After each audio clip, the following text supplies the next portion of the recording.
Salam jemaat Tuhan dimanapun berada. Saya berharap semuanya dalam keadaan sehat, bahkan aman dalam perlindungan dan pemeliharaan Tuhan. Nah, saya percaya dimanapun kita beribadah, dimanapun kita bersekutu bersama-sama, jauh di tempat atau di rumah kita masing-masing, sekali lagi Tuhan tetap hadir. Dan sebelum saya memulai perenungan firman Tuhan, terlebih dahulu mari kita berdoa kepada Tuhan. Bapa kami yang di surga, di dalam nama Yesus Kristus Tuhan dan Juru Selamat, kami bersyukur karena kasih anugerah pemeliharaan-Mu nyata atas kehidupan kami. Dan kami melihat segala sesuatu yang kami alami, kami juga melihat campur tangan dan anugerah-Mu dalam kehidupan kami. Sebelum Tuhan kami merenungkan kebenaran firman-Mu, urapi hamba-Mu, urapi jemaat-Mu dengan kuasa hikmat dan Roh-Mu yang kudus, sehingga kami dapat memahami firman-Mu, dan firman-Mu dapat berakar, bertumbuh dan berbuah dalam kehidupan kami, dan kami dapat jadikan firman-Mu pelita bagi kaki kami dan terang bagi jalan kami. Di dalam nama Yesus Kristus Tuhan Selamat kami berdoa. Amin. Salam jemaat Tuhan yang saya kasih dalam Yesus Kristus.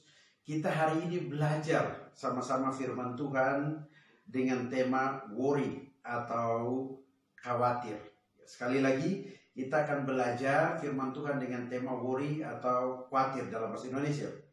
Nah, yang terambil dari Filipi pasal yang keempat ayat yang ke-6. Sekali lagi ini tentang nasihat-nasihat terakhir Rasul Paulus. Dari pasal 4 ayat 2 sampai 9. Tapi saya ambilnya di ayat yang ke-6 saja. Saya bacakan untuk jemaat Tuhan sekalian. Janganlah hendaknya kamu khawatir tentang apapun juga. Sekali lagi, janganlah hendaknya kamu khawatir tentang apapun juga. Kalimat berikutnya, tetapi nyatakanlah dalam segala hal keinginanmu kepada Allah dalam doa dan permohonan dengan ucapan syukur. Dalam doa dengan permohonan. Dalam doa dan permohonan dengan ucapan syukur. Baik jemaat Tuhan yang saya kasih dalam Yesus Kristus. Orang ketika bicara tentang khawatir atau orang bicara tentang takut, cemas atau gelisah, itu kan sinonimnya. Karena kata worry juga bisa don't worry, misalkan jangan takut, itu kan bisa juga jangan khawatir. Nah, baik jemaat Tuhan yang saya kasih dalam Yesus Kristus, kalau kita bicara tentang kekhawatiran, kita secara jujur, kekhawatiran itu bisa menghilangkan orang bersukacita, bisa menghilangkan damai sejahtera, bisa membuat manusia itu terpuruk. Mengapa saya katakan demikian? Karena kalau kita baca baik-baik, di pasal 4 ayat 4, Rasul Paulus berkata, bersukacitalah senantiasa dalam Tuhan. Sekali lagi kukatakan bersukacitalah. Lalu hendaklah kebaikan hatimu. Kemudian kita lihat baik-baik di ayat yang ke-6, jangan hendaknya kamu khawatir. Di ayat yang ke-7 di pasal yang 4, dia berkata di ayat yang ke-7 di pasal 4, damai sejahtera Allah melampaui segala akal akan memelihara hati dan pikiranmu dalam Kristus Yesus. Bahkan di ayat ke-8 dia berkata, semua yang benar, semua yang adil, semua yang suci, terus pikirkanlah semuanya itu. Nah, tapi kalau orang khawatir, bagaimana mungkin dia memikirkan semua yang benar, semua yang suci, semua yang mulia? Itu susah sekali. Tapi jemaat Tuhan yang saya kasih dalam Yesus Kristus, kenapa? Karena khawatir bisa membuat orang patah semangat, kehilangan semangat, patah hati. Bahkan yang paling tragis adalah orang bisa stres, depresi, dan bunuh diri. Dan ini hal yang sangat bahaya. Dan memang banyak hal atau faktor yang bisa membuat orang bisa khawatir. Bisa faktor ekonomi, bisa faktor karena takut tidak lulus ujian. Tapi puji Tuhan, tahun ini anak sekolah itu pasti happy. Sekalipun mereka belajar online dan di rumah. Tapi ujian nasional itu tidak dilangsungkan. Ini kebahagiaannya. Ada yang khawatir tentang itu. Bahkan kalau kita lihat kilas balik tahun-tahun sebelumnya, Ada yang khawatir ujian, wah stres, depresi dan sebagainya. Ya. Tapi puji Tuhan, ya. Ini berita bahagianya bagi yang ujian tahun ini. Ya, ya. Tapi ada juga yang khawatir karena takut pasangannya selingkuh. Ada yang khawatir karena takut bisnisnya ambruk. Mengapa? Karena faktor ekonomi dan keadaan yang kita alami saat ini bukan di Indonesia saja tapi di dunia. Ya. Dan yang menariknya lagi, ada yang khawatir karena faktor keluarga, ada masalah dalam keluarga. Ada banyak hal yang membuat orang bisa takut atau khawatir. Ada banyak hal yang membuat orang worry. Tapi jemaat Tuhan, memang kita harus sadari bahwa orang yang khawatir tidak mencerminkan kehidupan orang yang beriman. Sekali lagi, saya buat kalimat bahwa orang yang khawatir tidak mencerminkan kehidupan orang beriman. Mengapa saya katakan sedikit demikian? Karena perhatikan baik-baik, Alkitab berkata janganlah khawatir. Ketika kita khawatir, artinya kita tidak mempercayai adanya Tuhan. Artinya kita melihat masalah itu lebih besar daripada kuasa Tuhan. Artinya kita melihat kondisi yang kita alami sepertinya begitu amat besar dan dahsyat. Sehingga kita tidak melihat bahwa ada kuasa Tuhan yang lebih dahsyat dan lebih besar. Ada kedaulatan Allah yang Allah akan nyatakan dalam setiap aspek kehidupan kita. Nah, jemaat Tuhan yang saya kasih dalam Yesus Kristus.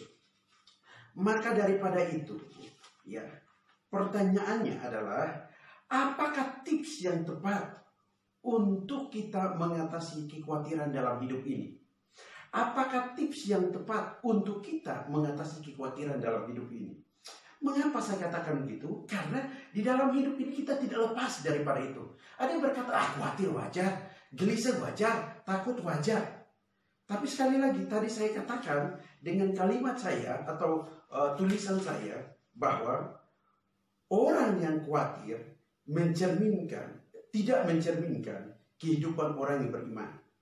Karena perhatikan baik-baik, ada kata janganlah kamu khawatir. Kalau dikhawatirkan, di Alkitab menyatakan jangan, tapi dia khawatir dosa. Dia tidak melakukan firman Tuhan. Alkitab sudah larang, masih khawatir. Jadi bagaimana supaya kita tidak khawatir? Apa tips yang tepat untuk mengatasi kekhawatiran dalam hidup ini? Sebelum saya memasuki poin, ya, saya akan carikan satu kisah nyata, ya. Namanya Sean McLean, ya, berusia 22 tahun, ya, dia punya fobia. Ya. Fobia ini bermula ketika dia melihat orang mengalami sakit di airport atau di bandara. Dari kisah itu, ketika dia di tempat di mana dia di tempat umum maupun di tempat di mana dia studi dan sebagainya, dia melihat orang sakit, dia melihat orang mengalami kesakitan, langsung dia takut. Bahkan dia mengalami ketakutan yang berlebihan, kecemasan yang membuat dia tidak bisa tenang ketika melihat orang sakit.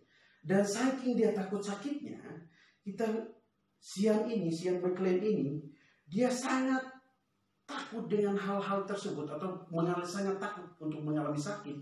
Dan di artikel yang saya baca bahwa Sean ini, ya, wanita yang takut ini jatuh sakit, berakhir dengan apa? Serangan jantung. Tapi untung masih diselamatkan. Hal yang membuat orang takut saja bisa berakibat seperti itu, karena fisiknya, pikirannya, pribadinya sangat terganggu. Bagaimana dengan kita orang yang beriman? Bagaimana dengan kita orang yang berkata saya percaya kepada Allah? Bagaimana kita orang berkata bahwa kita ini orang-orang yang trust to God, benar-benar bergantung dan tidak mungkin digoyahkan oleh keadaan yang kita alami? Tapi jemaat Tuhan yang saya kasih dalam Yesus Kristus, ya, kalau kita berkata kita trust to God, kalau kita berkata kita percaya kepada Allah, kalau kita berkata bahwa Allah itu dahsyat, Allah itu besar, Allah itu maha kuasa, Allah sanggup mengerjakan segala sesuatu dalam hidup kita. Lalu pertanyaan, mengapa kita khawatir? Oh, wajar Pak. Loh, Alkitab bilang jangan loh. Di Filipi pasal yang keempat ayat 6 dengan jelas sekali, janganlah hendaknya kamu khawatir tentang apapun juga. Bahkan kalau di Matius itu kan, carilah kerajaan Allah dan kebenarannya, maka semuanya itu akan ditambahkan kepadamu. Tuhan akan mencukupkan semua kebutuhan ketika dia memfokuskan, memprioritaskan kerajaan Allah dan kebenarannya.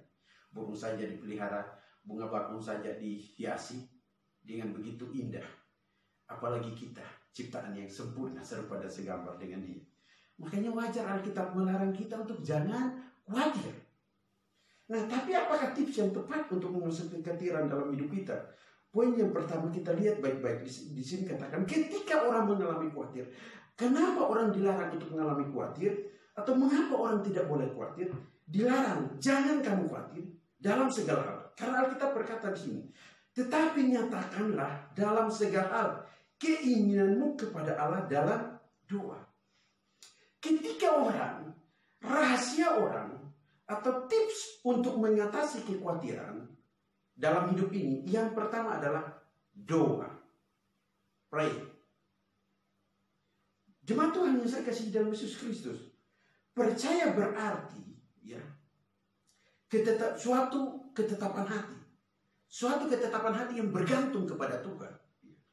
Nah, ketika kita berdoa, bukan hanya sekedar kita berkomunikasi kepada Tuhan. Bukan hanya sekedar kita membangun relasi dengan Tuhan. Bukan kita hanya sekedar menunjukkan penyembahan, kedekatan kepada Allah. Agar Allah mendengar setiap perintihan atau setiap doa kita seturut kehendaknya. Ingat sekali lagi, ada kisah yang menarik kalau kita tiap kali Paskah, sebelum Paskah, ya, itu tentang kisah doa Yesus di Taman Getsemani. Dalam Lukas 22 ayat 42 sampai 43. Yesus berdoa tentang cawan itu lalu daripadanya. Tapi bukan kehendak dia, melainkan kehendak Allah. Dan ketika dia berdoa begitu, Allah mengutus malaikatnya untuk memberikan kekuatan kepadanya. Nah, bayangkan Yesus sendiri memperagakan bagaimana dia berdoa kepada Tuhan di tengah situasi tekanan yang dialami. Nah, di tengah dari situasi tekanan yang kita alami, baik faktor ekonomi, baik faktor keluarga, baik pasangan hidup, baik hal-hal yang kita alami terkait dengan pekerjaan, apapun usaha kita, ingat satu hal yang saya ingin katakan, pray, berdoa kepada Allah. Dikatakan di sini, ya, jangan kamu khawatir tentang apapun juga, tetapi nyatakanlah dalam segala hal keinginanmu kepada Allah dalam doa. Jadi tips yang pertama, apakah tips yang pertama yang tepat untuk mengatasi kekhawatiran dalam hidup ini? Yang pertama adalah doa. Doa, doa. Berkomunikasi dengan Tuhan.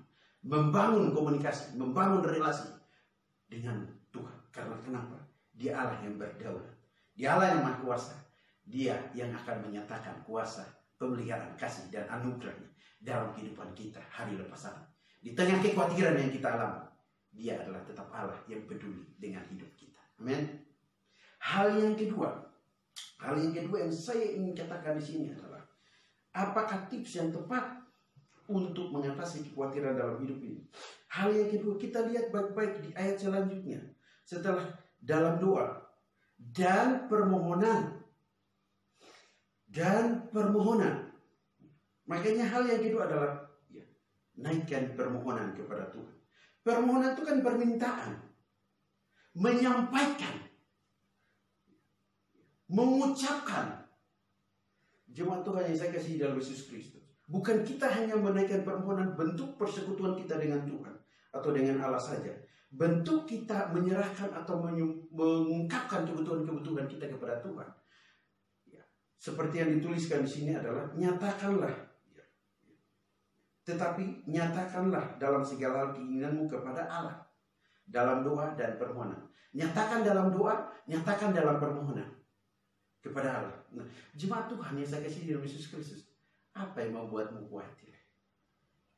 Bible berkata, naikkan permohonan itu kepada Tuhan. Nyatakan permohonanmu kepada Tuhan. Sampaikan permintaanmu kepada Tuhan. Dia Allah yang peduli dengan hidup. Dia mengerti kondisimu. Dia mengerti apa yang kau alami. Dia tidak pernah meninggalkanmu. Kasihnya cukup dan pertolongannya tepat dan indah pada waktu. Amin. Jemaat Tuhan yang saya kasihi dalam Yesus Kristus, saya ini melihat teks ini, saya sangat kagum dengan apa yang Tuhan sampaikan. Bagaimana firman Tuhan mengajarkan kepada kita supaya kita betul-betul melihat bahwa ada Allah yang bekerja di dalam kehidupan kita. Bahkan Allah yang Maha Kuasa itu tidak mau membiarkan kita hidup dalam kekhawatiran. Maka Dia melarang supaya kita jangan khawatir. Jemaat Tuhan yang saya kasih dalam Yesus Kristus, saya ingat ketika saya jemput anak saya, saya ketika jemput anak saya di sekolah dan dia kehabisan uang jajan, dia berkata kepada saya, "Papi lapar." Ketika dia berkata kepada saya, "Papi lapar," kira-kira jemaat Tuhan, reaksi saya kepada dia apa? Saya berkata, "Nak, tahan aja lapar, nak, nggak usah makan, nak, tidak, rasakan sendiri penderitaan itu, ya, itu kan derita lu, ya, itu kan bapak yang begitu kejam dan tidak tega." Saya berkata kepada anak saya, "Oke, apakah kantin masih buka? Saya akan kasih dia duit dan saya berkata, pergi beli makan secepatnya. Saya tunggu kamu selesai makan baru kita bisa pulang." Memang ada kalanya saya langsung suruh dia pulang karena saya buru-buru karena mungkin ada kegiatan pelayanan yang lain. Tapi kalau memang saya lihat dia betul-betul dalam kondisi lapar dan dia meminta, menyampaikan apa yang menjadi keinginan, kerinduan dia terkait dengan kebutuhan dia, maka saya berkata, silakan. Tuhan pun mengerti kebutuhan kita, jemaat Tuhan. Tuhan pun mengerti permohonan kita. Tuhan pun mengerti apa yang kita alami hari lepas hari. Naikkan permohonan. Nyatakan itu kepada Tuhan. Dia Allah yang peduli. Dia Allah yang mengerti. Dia Allah yang akan memenuhi segala keperluanmu menurut kekayaan dan kemurahan. Amin. Jadi jangan khawatir. Naikkan permohonanmu kepada Tuhan. Percaya, Dia Allah yang mengerti apa yang menjadi kebutuhan. Dia Allah mengerti dan peduli dengan hidup keluargamu, masa depanmu, cita-citamu, usahamu, apapun yang kau alami. Ingat, Alkitab berkata, jangan khawatir. Bahkan Alkitab menyuruhkan untuk kita menyatakan semuanya itu kepada Tuhan dalam permohonan. Amin. Hayo, yakinlah. Masih ada hari esok, masih ada Tuhan yang Maha Kuasa yang peduli dengan hidup kita, yang peduli dengan keluarga kita, yang peduli dengan pribadi kita, yang peduli dengan usaha kita. Anugerah dan pertolongannya cukup dan indah, tepat pada waktu. Amin. Hal yang berikut, apakah tips yang tepat untuk mengatasi kekhawatiran dalam hidup ini?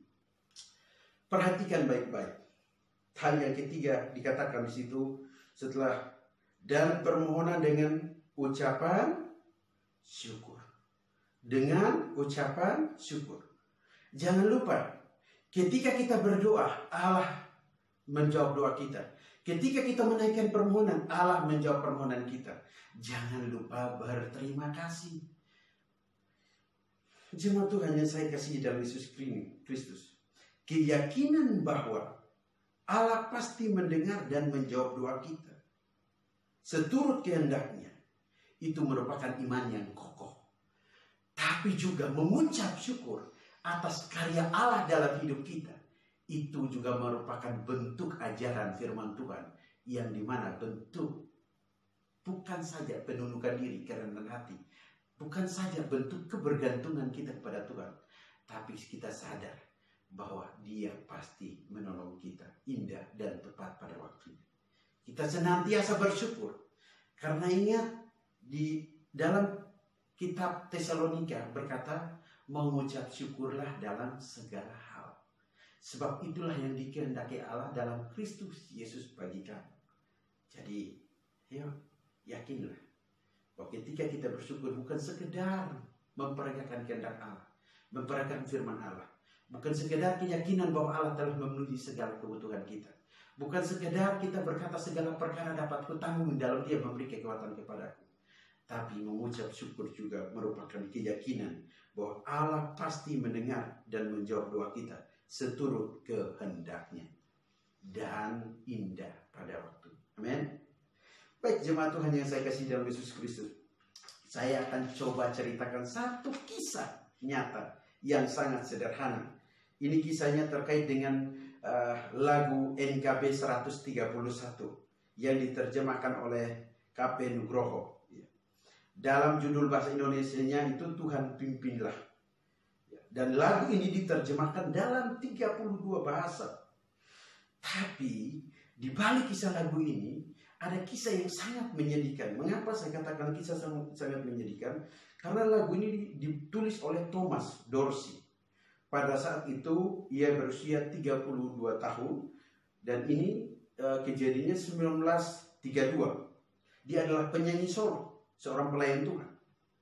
Nah, dia menikah dengan Nettie dan dia tinggal di apartemen dekat Chicago. Dan kemudian apartemen di selatan Chicago. Dia melayani, ada undangan bulan Agustus untuk melayani di Santo Louis.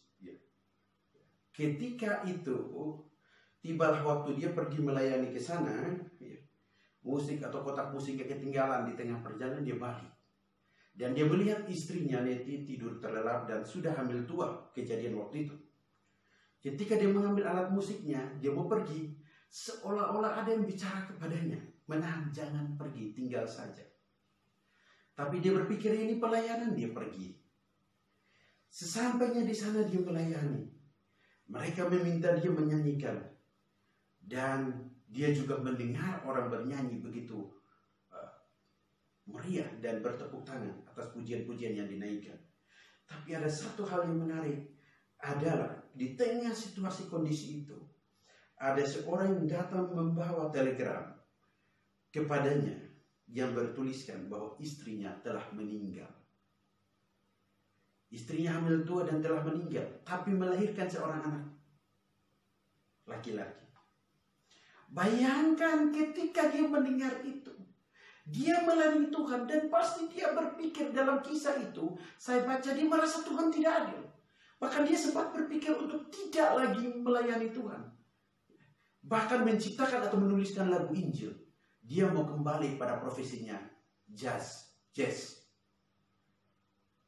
Itu kondisi yang membuat orang tertekan dengan apa yang dialami. Dari kisah itu yang menariknya adalah setelah itu dia pulang. Dan tidak lama kemudian anaknya pada saat itu juga setelah melahirkan, anaknya juga meninggal. Dan dia menguburkan istri dan anaknya satu peti. Bayangkan apa yang dia alami. Ia melayani Tuhan, tapi kondisi itu ia alami. Pasti itu sangat pukulan yang sangat berat dan tidak membahagiakan hidupnya. Bahkan membuat dia cemas, gelisah. Bahkan membuat dia bisa kehilangan iman di dalam Tuhan. Tapi jemaat Tuhan yang saya kasih di dalam Yesus Kristus, di tengah kondisi itu, dia tidak mau lagi melayani Tuhan, dia mau kembali ke profesi yang lama. Datanglah seorang rekannya, yaitu Profesor Fried. Profesor itu mengajak dia untuk datang ke Poro College milik Madame Malino. Di situ dia melihat musik. Dan ketika sampai di situ dia merasa damai sekali. Apakah itu yang dituliskan damai sejahtera yang melampaui segala akal? Namun rasa damai itu membuat dia memainkan satu melodi yang tidak pernah ia mainkan dan syair yang tidak pernah ia pikirkan. Dan di tengah melodi dan syair itu, dia mulai melantunkan nada yang luar biasa. Tuhanku, pimpinlah. Tanganku, peganglah. Kuletih, kulesu. Lewat malam gelap ke terang yang tetap. Tuhanlah, pimpinlah ke seberang. Jemaat Tuhan yang saya kasih di dalam Yesus Kristus, ini tulisan yang sangat menarik. Tuhanku pimpinlah, tanganku peganglah. Kuletih, kulesu, kulemah, lewat malam gelap ke terang. Yang tetap Tuhanku pimpinlah ke seberang. Di tengah kondisi yang dialami, bagaimana Allah memulihkan hidupnya. Bagaimana Allah berkarya memulihkan hidupnya. Jemaat Tuhan yang saya kasih di dalam Yesus Kristus. Yang saya mau katakan di sini adalah ada khawatir, ada worry, ada cemas, ada takut yang mungkin menimpa jemaat Tuhan. yang mungkin jemaat Tuhan alami. Tapi percayalah, tangan Tuhan akan menjadi nyata, akan menjadi bagian dalam hidup jemaat Tuhan yang menaikkan doa, permohonan dengan ucapan syukur. Ingat, karya Allah itu indah dan cukup. Saya percaya bahwa apa yang saya telah sampaikan tentang khawatir ini, dan poin penting yang sudah saya katakan tadi melalui pertanyaan yang saya sudah ungkapkan, apakah tips yang tepat untuk mengatasi kekhawatiran dalam hidup ini? Yang pertama, doa. Yang kedua, melalui permohonan. Yang ketiga, ucapan syukur. Jemaat Tuhan yang saya kasih dalam Yesus Kristus, kiranya apa yang sudah saya sampaikan memberikan inspirasi, memberikan kekuatan kepada jemaat Tuhan di tengah kondisi yang jemaat Tuhan alami. Tangan Tuhan yang memimpin, tangan Tuhan yang memegang, tangan Tuhan yang menyertai, dan tangan Tuhan yang memberkati jemaat Tuhan sekalian. Jangan khawatir. Itu kata kita. Tuhan Yesus memberkati kita semua. Amin. Mari kita berdoa.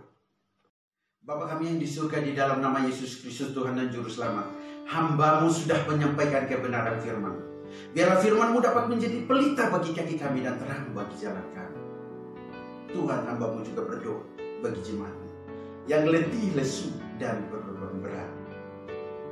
Biarlah mereka memperoleh kelegaan daripada Sang Juru Selamat, Yesus Kristus Tuhan kami. Di tengah pergumulan persoalan mereka yang membuat mereka khawatir, anugerah-Mu cukup, pertolongan-Mu nyata, pemeliharaan-Mu sempurna bagi jemaat Tuhan. Tengah keluarga mereka, di tengah pekerjaan mereka, di tengah usaha mereka, di tengah pergumulan mereka, Tuhan nyatakan pimpinan dan pertolongan. Dan jemaat Tuhan yang saya kasihi dalam Yesus Kristus, arahkanlah hatimu dan terimalah berkat daripada Tuhan kita Yesus Kristus. Tuhan menyinari wajah-Mu dan memberi engkau damai sejahtera. Tuhan menyinari wajah-Mu dan memberi engkau kasih karunia di dalam Tuhan kita Yesus Kristus. Tuhan menyinari wajah-Mu dan memberi engkau tuntunan melalui Roh Kudus mulai saat ini sampai Maranatha, Tuhan datang kembali kedua kali. Amin. Baik, shalom jemaat Tuhan yang saya kasih dalam Yesus Kristus. Terima kasih, hari ini kita bisa beribadah bersama-sama, dan semoga firman Tuhan yang saya sampaikan dapat memberikan inspirasi, kekuatan bagi jemaat Tuhan, bahwa di tengah persoalan, di tengah pergumulan kita tidak boleh khawatir, karena Tuhan peduli dan menunjukkan anugerah dan pertolongannya melalui doa, melalui permohonan, bahkan ucapan syukur yang kita naikkan kepada Tuhan. Kiranya semuanya itu dapat menjadi berkat bagi jemaat Tuhan sekalian. Dan akhir kata, selamat hari Minggu. Tuhan Yesus memberkati kita semua. Sehat selalu. Amin.